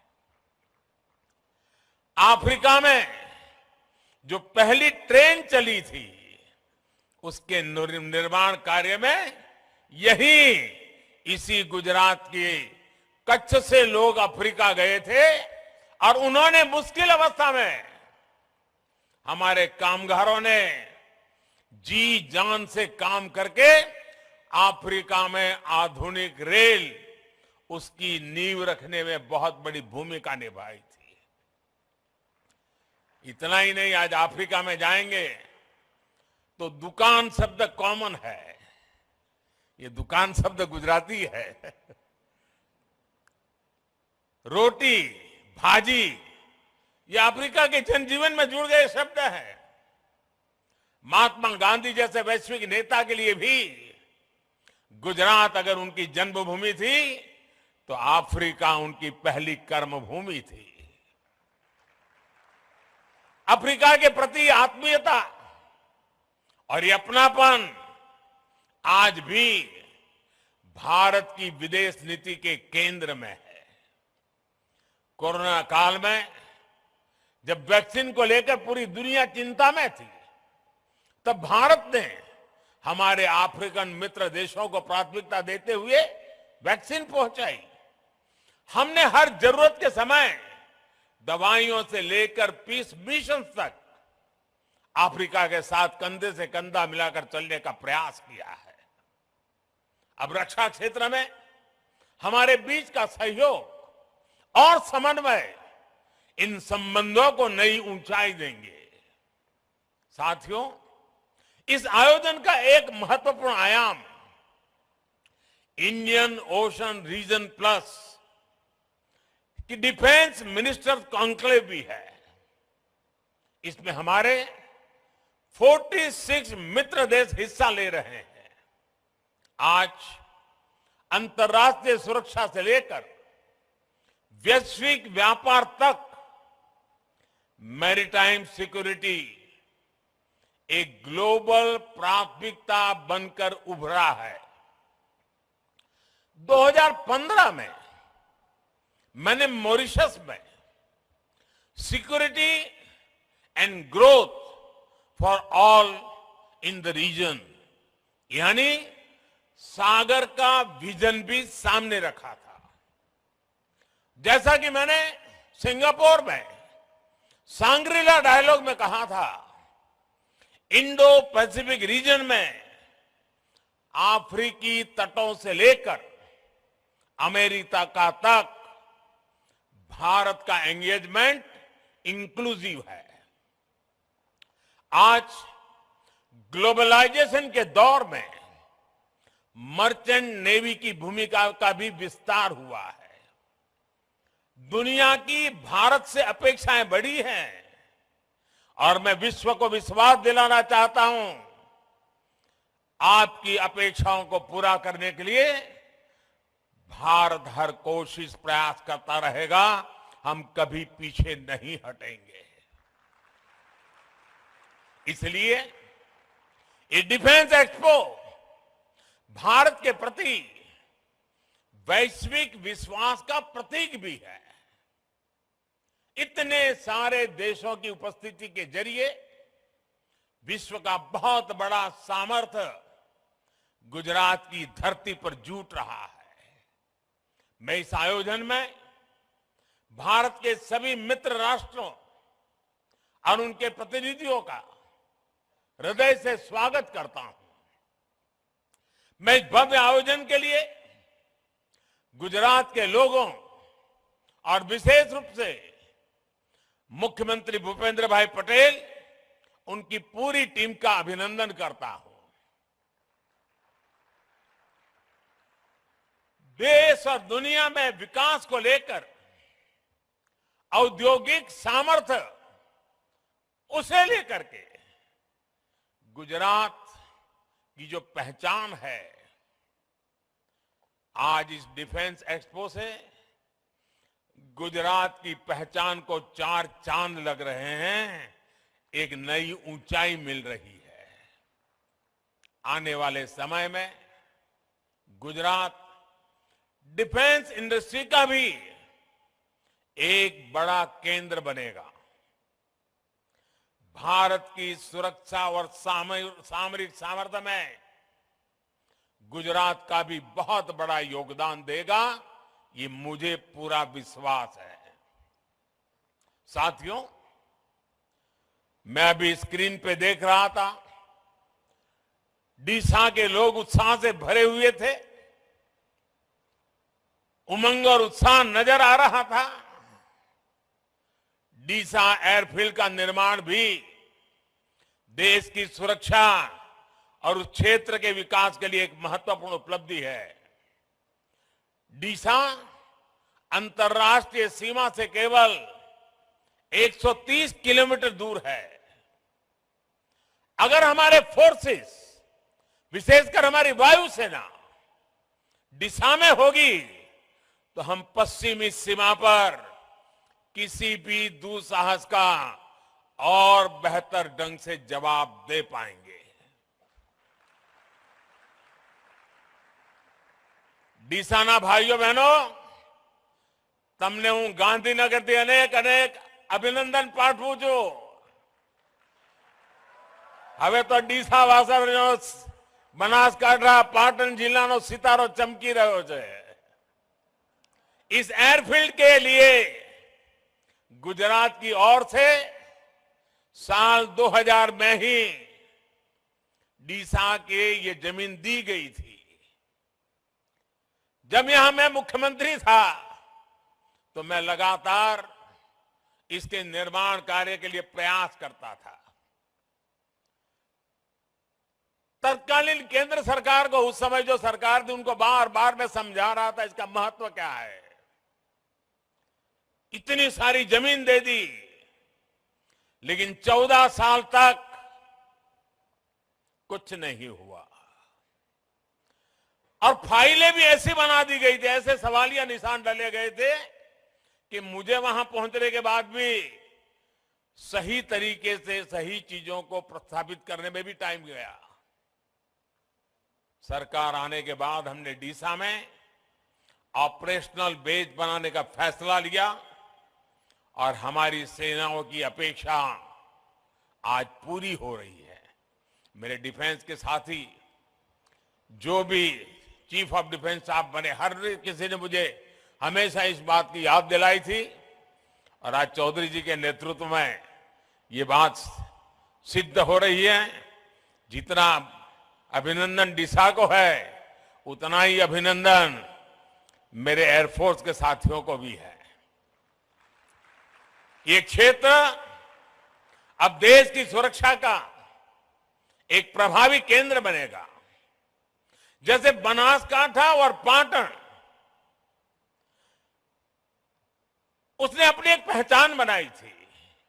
वो पहचान थी बनासकांठा पाटन गुजरात में सौर शक्ति, सोलर एनर्जी का केंद्र बनकर उभरा है। वही बनासकांठा और पाटन अब देश के लिए वायु शक्ति का भी केंद्र बनेगा। साथियों, किसी भी सशक्त राष्ट्र के लिए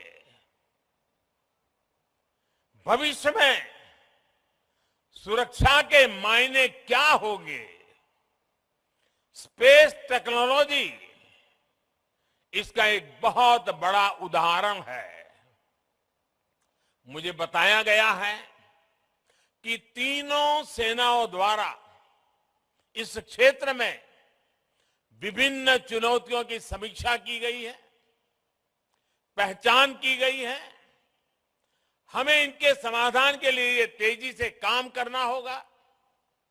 मिशन डिफेंस स्पेस देश के प्राइवेट सेक्टर को भी अपने सामर्थ्य दिखाने का अवसर देगा।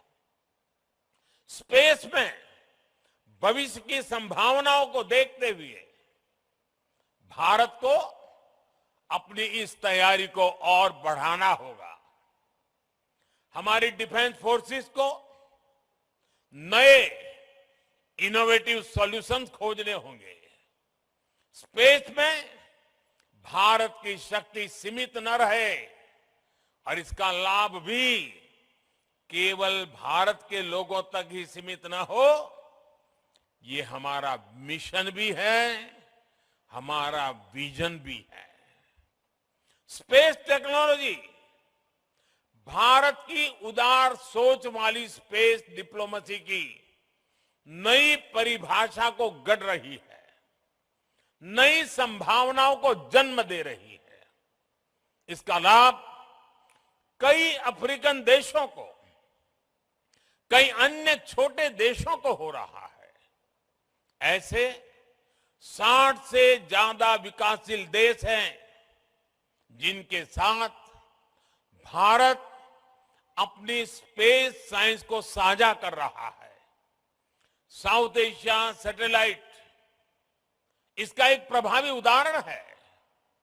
अगले साल तक आसियान के 10 देशों को भी भारत के सैटेलाइट डेटा तक रियल टाइम एक्सेस मिलेगा। यहां तक कि यूरोप और अमेरिका जैसे विकसित देश भी हमारे सैटेलाइट डेटा का उपयोग कर रहे हैं। इस सब के साथ ही ये एक ऐसा क्षेत्र है जिसमें समुद्री व्यापार से जुड़ी अपार संभावनाएं हैं। इसके जरिए हमारे मछुआरों के लिए बेहतर आय और बेहतर सुरक्षा के लिए रियल टाइम सूचनाएं मिल रही हैं। हम जानते हैं कि स्पेस से जुड़ी इन संभावनाओं को अनंत आकाश जैसे सपने देखने वाले मेरे देश के युवा साकार करेंगे, समय सीमा में साकार करेंगे और अधिक गुणवत्ता के साथ साकार करेंगे। भविष्य को गढ़ने वाले युवा स्पेस टेक्नोलॉजी को नई ऊंचाई तक ले जाएंगे। इसलिए ये विषय डिफेंस एक्सपो की एक महत्वपूर्ण प्राथमिकता है। गुजरात की इस धरती से डॉक्टर विक्रम साराभाई जैसे वैज्ञानिक की प्रेरणा और गौरव भी जुड़ा हुआ है। वो प्रेरणा हमारे संकल्पों को नई ऊर्जा देगी। और साथियों, आज बात जब डिफेंस सेक्टर की बात होती है, फ्यूचर वॉरफेयर की बात होती है, तो इसकी कमान एक तरह से युवाओं के हाथ में है।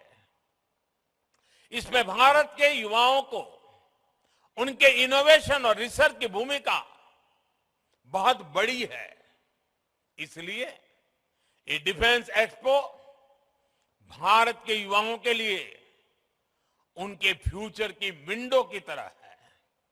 साथियों, रक्षा क्षेत्र में भारत इंटेंट, इनोवेशन और इम्प्लीमेंटेशन के मंत्र पर आगे बढ़ रहा है। आज से 8 साल पहले तक भारत की पहचान दुनिया के सबसे बड़े डिफेंस इंपोर्टर के रूप में होती थी। हम दुनिया भर से माल खरीदते थे, लाते थे, पैसे देते रहते थे। लेकिन न्यू इंडिया ने इंटेंट दिखाया, इच्छा शक्ति दिखाई और मेक इन इंडिया आज रक्षा क्षेत्र की सक्सेस स्टोरी बन रहा है। पिछले 5 वर्षों में हमारा रक्षा निर्यात, हमारा डिफेंस एक्सपोर्ट 8 गुना बढ़ा है। दोस्तों, हम दुनिया के 75 से ज्यादा देशों को रक्षा सामग्री और उपकरण एक्सपोर्ट कर रहे हैं, निर्यात कर रहे हैं। 2021-22 में भारत का डिफेंस एक्सपोर्ट $1.59 बिलियन यानी करीब 13,000 करोड़ रुपए हो चुका है। और आने वाले समय में हमने इसे $5 बिलियन यानी 40,000 करोड़ रुपए तक पहुंचाने का लक्ष्य रखा है। ये निर्यात, एक्सपोर्ट केवल कुछ उपकरणों तक सीमित नहीं है, केवल कुछ देशों तक सीमित नहीं है। भारतीय रक्षा कंपनियां आज ग्लोबल सप्लाई चेन का महत्वपूर्ण हिस्सा बन रही है। हम ग्लोबल स्टैंडर्ड के स्टेट ऑफ आर्ट उपकरणों की सप्लाई कर रहे हैं। आज एक और कई देश भारत के तेजस जैसे आधुनिक फाइटर जेट में दिलचस्पी दिखा रहे हैं, तो वहीं हमारी कंपनियां अमेरिका, इजरायल और इटली जैसे देशों को भी रक्षा उपकरणों के पार्ट सप्लाई कर रही है। साथियों, हर भारतीय को गर्व होता है जब वो सुनता है कि भारत में बनी ब्रह्मोस मिसाइल अपनी कैटेगरी में सबसे घातक और सबसे आधुनिक मानी जाती है। कई देशों के लिए ब्रह्मोस मिसाइल उनकी पसंदीदा चॉइस बनकर उभरी है। साथियों, भारत की टेक्नोलॉजी पर आज दुनिया भरोसा कर रही है, क्योंकि भारत की सेनाओं ने उनकी क्षमताओं को साबित किया है। भारत की नौसेना ने आईएनएस विक्रांत जैसे अत्याधुनिक एयरक्राफ्ट कैरियर को अपने बेड़े में शामिल किया है। ये इंजीनियरिंग का विशाल और Virat masterpiece Cochin shipyard limited के स्वदेशी तकनीक से बनाया गया है। भारतीय वायुसेना ने मेक इन इंडिया के तहत बनाए गए प्रचंड लाइट कॉम्बैट हेलीकॉप्टर्स को शामिल किया है। इसी तरह हमारी थल सेना भी आज स्वदेशी तोपों से लेकर कॉम्बैट गन्स तक भारतीय कंपनियों से खरीद रही है। यहां गुजरात के हजीरा में बन रही मॉडर्न आर्टिलरी आज देश की सीमा की सुरक्षा बढ़ा रही है। साथियों, देश को इस मुकाम तक लाने के लिए हमारी नीतियां, हमारे रिफॉर्म्स और ईज ऑफ डूइंग बिजनेस में बेहतरी की भी बड़ी भूमिका है।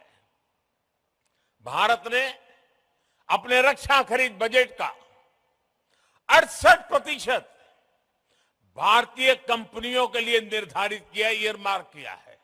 यानी जो टोटल बजट है उसमें से 68% भारत में बनी, भारत के लोगों के द्वारा बनी हुई चीजों को खरीदने के लिए हमने ईयरमार्क कर दिया है। ये बहुत बड़ा निर्णय है और ये निर्णय इसलिए हुआ है कि भारत की सेना को जो प्रगतिशील नेतृत्व मिला है, उस सेना में बैठे हुए लोगों के हौसले के कारण ये निर्णय हो पा रहा है। ये राजनीति इच्छा शक्ति से होने वाले निर्णय नहीं है, ये निर्णय सैन्य की इच्छा शक्ति से होता है। और आज मुझे गर्व है कि मेरे पास ऐसे जवान है, मेरे सेना के ऐसे अफसर हैं कि ऐसे महत्वपूर्ण निर्णयों को वो आगे बढ़ा रहे हैं।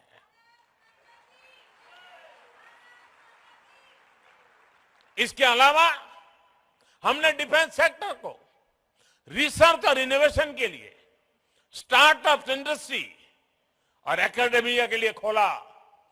25% रिसर्च बजट हमने बाहर जो एकेडमिया है, नई पीढ़ी है, उनके हाथ में सुपुर्द करने का साहसपूर्ण निर्णय किया है। और मेरा भरोसा मेरे देश की युवा पीढ़ी में है। अगर भारत सरकार उनको 100 रुपया देगी, मुझे पक्का विश्वास है वो देश को 10,000 रुपया लौटा करके दे देंगे। ये मेरे देश की युवा पीढ़ी में था। मुझे खुशी है कि सरकार के प्रयासों के साथ ही हमारी सेनाओं ने भी आगे आकर ये तय किया है कि देश की रक्षा के लिए ज्यादा से ज्यादा साजो सामान वो देश के भीतर जो बना है उसी को खरीदेंगे। सेनाओं ने मिलकर कई उपकरणों की 2 लिस्ट भी तय की है। उन्होंने एक लिस्ट वो बनाई है जो सिर्फ देश में बनी हुई चीजों को खरीदा जाएगा, और कुछ लिस्ट ऐसी है कि जो अनिवार्य होगा तो बाहर से ली जाएगी। आज मुझे खुशी है, मुझे बताया गया आज कि उन्होंने उसमें 101 और चीजें नई आज जोड़ दी हैं जो सिर्फ भारत में बनी हुई चीजें ली जाएगी। ये निर्णय आत्मनिर्भर भारत के सामर्थ्य को भी दिखाते हैं और देश के जवानों का अपने देश के सैन्य साजो सामान को लेकर बढ़ रहे भरोसा का प्रतीक भी है। इस लिस्ट के बाद रक्षा क्षेत्र के ऐसे 411 साजो सामान और उपकरण होंगे जिन्हें भारत केवल मेक इन इंडिया के तहत खरीदेगा। आप कल्पना करिए, इतना बड़ा बजट भारतीय कंपनियों की नींव को कितना मजबूत करेगा, हमारे रिसर्च और इनोवेशन को कितनी बड़ी ताकत देगा, हमारे डिफेंस मैन्युफैक्चरिंग सेक्टर को कितनी बड़ी बुलंदी देगा, और इसका कितना बड़ा फायदा मेरे देश की युवा पीढ़ी को होने वाला है। साथियों, इस चर्चा के बीच मैं एक और विषय जरूर कहना चाहता हूं, और मैं समझता हूं कि इस बात को हमने समझना होगा।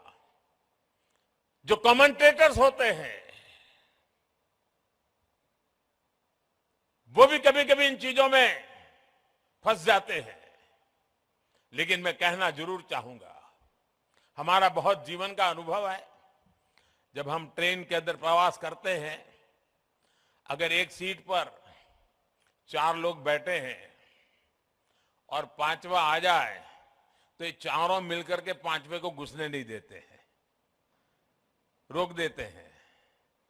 ठीक वैसे ही स्थिति डिफेंस की दुनिया में मैन्युफैक्चरिंग कंपनियों की रही है। दुनिया की डिफेंस सप्लाई के क्षेत्र में कुछ एक कंपनियों की जो मोनोपोली चलती है, वे किसी को घुसने ही नहीं देते थे, लेकिन भारत ने हिम्मत करके अपनी जगह बना ली है। आज दुनिया के लिए भारत के नौजवानों का एक कौशल एक विकल्प बनकर के उभर रहा है दोस्तों। भारत के नौजवानों का डिफेंस के सेक्टर में ये जो सामर्थ्य उभर करके आ रहा है वो दुनिया का भला करने वाला है, दुनिया के लिए नए अवसर देने वाला है, ऑल्टरनेट के लिए नए अवसर पैदा करने वाला है। और हमारे नौजवानों का ये प्रयास, मुझे पूरा विश्वास है कि हमारे नौजवानों के इस प्रयास के कारण आने वाले दिनों में देश का सुरक्षा का क्षेत्र तो मजबूत होगा ही होगा, लेकिन साथ साथ देश के सामर्थ्य में, देश के युवा सामर्थ्य में भी अनेक गुना बढ़ोतरी होगी। आज के इस डिफेंस एक्सपो में जो चीजें हम दिखा रहे हैं उसमें मैं ग्लोबल गुड का भी संकेत देख रहा हूं। इसका बड़ा लाभ दुनिया के छोटे देशों को होगा जो संसाधनों की कमी के कारण अपनी सुरक्षा में पीछे छूट जाते हैं।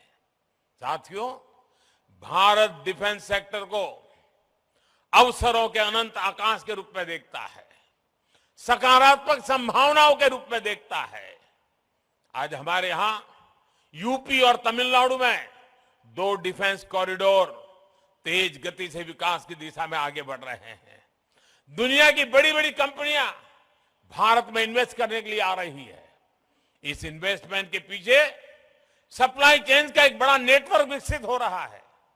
इन बड़ी कंपनियों को हमारी एमएसएमईज, हमारे लघु उद्योग की भी ताकत जुड़ जाती है, हमारे लघु उद्योगों को भी इसके कारण ताकत मिल जाती है और सहयोग करेगी। और मुझे विश्वास है हमारे इन छोटे छोटे उद्योगों के हाथ में भी पूंजी पहुंचने वाली है।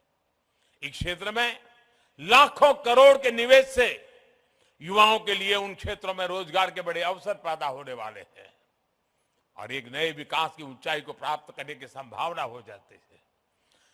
मैं गुजरात डिफेंस एक्सपो में मौजूद सभी कंपनियों से भी आह्वान करना चाहता हूं, आप इन अवसरों को भविष्य के भारत को केंद्र में रख करके आकार दीजिए। आप मौका जाने मत दीजिए, आप इनोवेट करिए, दुनिया में बेस बनाने का संकल्प लीजिए और सशक्त विकसित भारत के सपने को आकार दीजिए। और मैं नौजवानों को, रिसर्चर्स को, इनोवेटर्स को विश्वास देता हूं, मैं आपके साथ हूं। आपके उज्जवल भविष्य के लिए मैं मेरी आज आपके लिए खपाने के लिए तैयार हूं। साथियों, देश बहुत तेजी से बदल रहा है, आप भी अनुभव करते होंगे। यही देश कोई जमाना था जब कबूतर छोड़ा करता था, आज चीता छोड़ने की ताकत रखता है।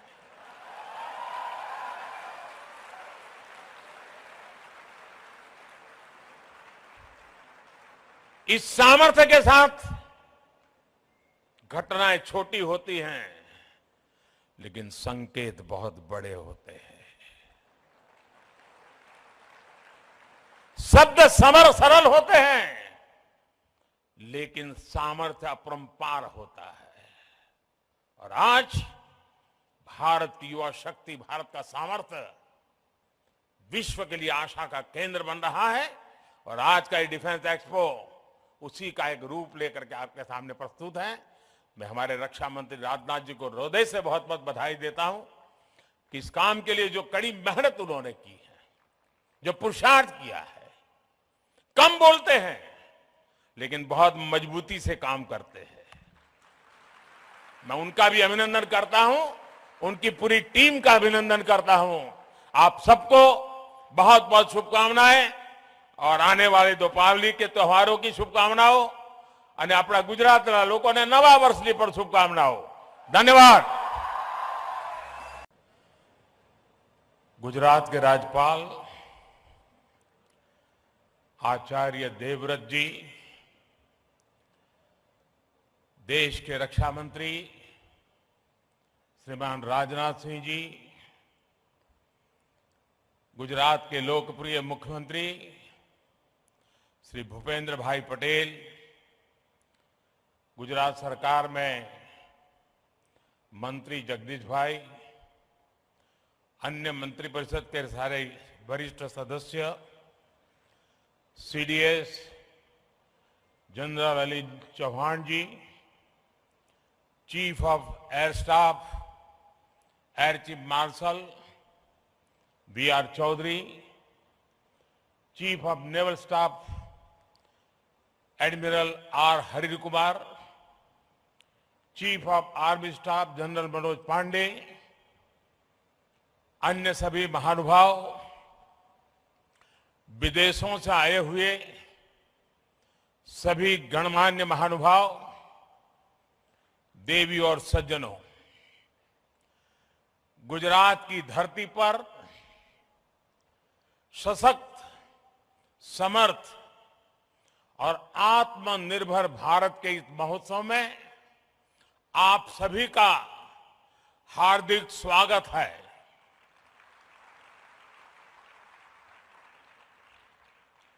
देश के प्रधानमंत्री के रूप में आपका स्वागत करना ये जितना गौरवपूर्ण है, उतना ही गौरवपूर्ण इस धरती के बेटे के रूप में आप सबके स्वागत करने का भी मुझे गर्व है। डेफ एक्सपो 2022 का ये आयोजन नए भारत की ऐसी भव्य तस्वीर खींच रहा है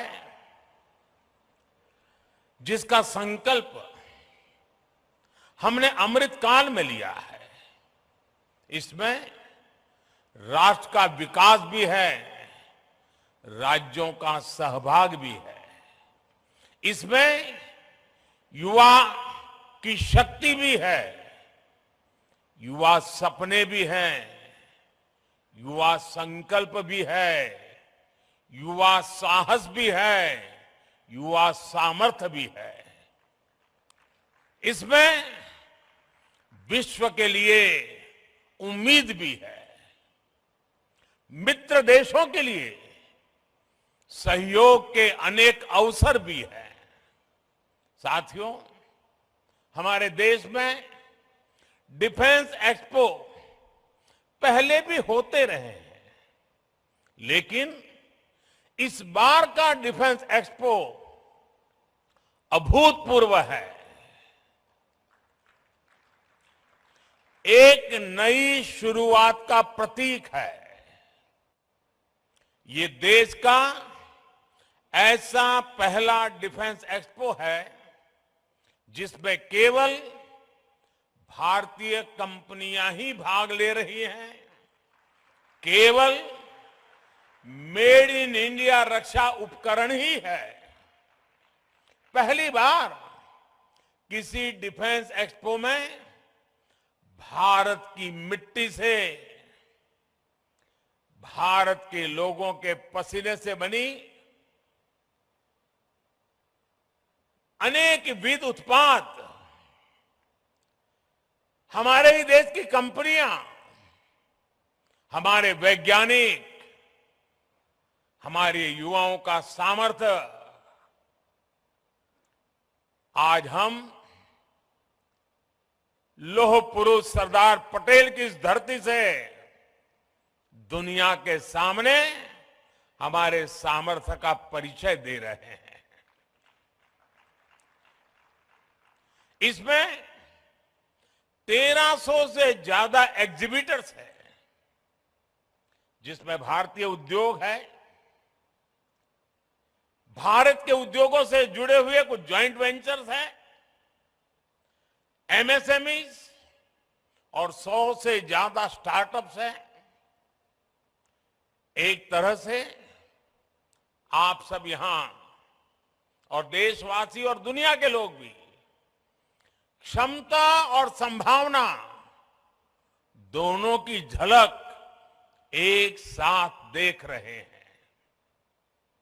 इन्हीं संभावनाओं को साकार करने के लिए पहली बार 450 से ज्यादा एमओयूज और एग्रीमेंट साइन किए जा रहे हैं। साथियों, ये आयोजन हम काफी समय पहले करना चाहते थे। गुजरात के लोगों तो भली भांति पता भी है, कुछ परिस्थितियों के कारण हमें समय बदलना पड़ा, उसके कारण थोड़ा विलंब भी हुआ। जो विदेशों से मेहमान आने थे उनको असुविधा भी हुई, लेकिन देश के अब तक के सबसे बड़े डिफेंस एक्सपो ने एक नए भविष्य का सशक्त आरंभ कर दिया है। मैं जानता हूं कि इससे कुछ देशों को असुविधा भी हुई, लेकिन बड़ी संख्या में विभिन्न देश सकारात्मक सोच के साथ हमारे साथ आए हैं। साथियों, मुझे खुशी है कि भारत जब भविष्य के इन अवसरों का आकार दे रहा है, तो भारत के 53 अफ्रीकन मित्र देश कंधे से कंधा मिलाकर हमारे साथ खड़े हैं।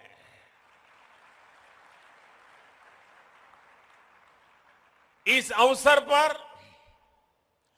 दूसरा इंडिया अफ्रीका डिफेंस डायलॉग भी